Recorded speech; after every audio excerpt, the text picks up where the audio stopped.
Ang bongga ni Francine Diaz dahil magkakaroon daw ito ng big project sa South Korea.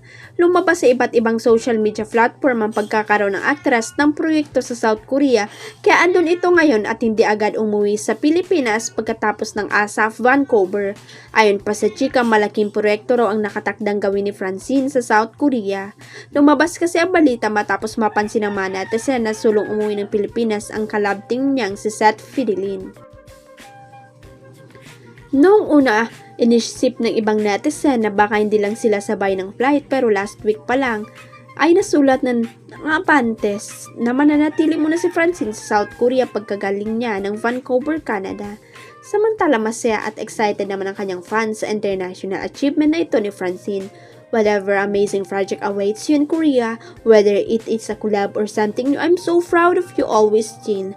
Post ng kanyang fans sa X.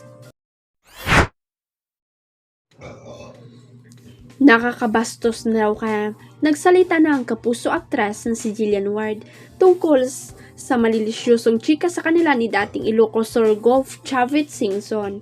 Nagdesisyon ng lumantad si Jillian sa publiko para sagutin ang walang kamatayang chismis na matagal nang may namamagitang something sa pagitan nila ni Manong Chavit.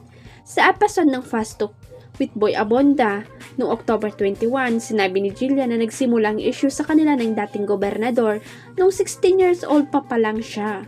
At that time, ayaw ko pong magsalita kasi laging sinasabi sa akin, if it's not real, hindi mo kailangang magsalita. Tapos every year, nagre-resurface po siya. Then last week, lumabas na naman po siya, ang sentimento ni Jillian. Anya pa, akala ko pa parang meme lang siya kasi sobrang absurd po ng mga kunikwento nila. So, tinawanan ko pa siya nung una, then nung nabasa na po ako ng mga comments, sobrang na-heart na po talaga ako, payag pa ng dalaga.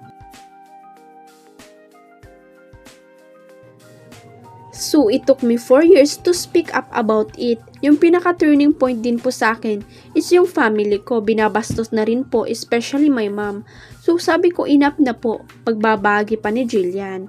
Ang isa pang ikinasasama ng loob niya ay ang komento ng mga netizen na galing daw kay Chavit ang luxury car at iba pang mamahaling gamit na pag-aari niya. Alam nyo naman, alam ng GMA, alam po nyo, Tito Boy, personally na I can afford it with my own money, sabi ng actress.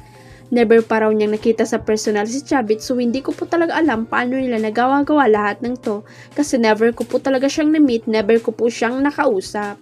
Nauna rito, mariinding dininay ni Manong Chavit na may relasyon sila ni Jillian, puro marites lang yun. Huwag kalimutang i-click ang subscribe button at i-ring ang notification bell para sa latest at legit chika updates.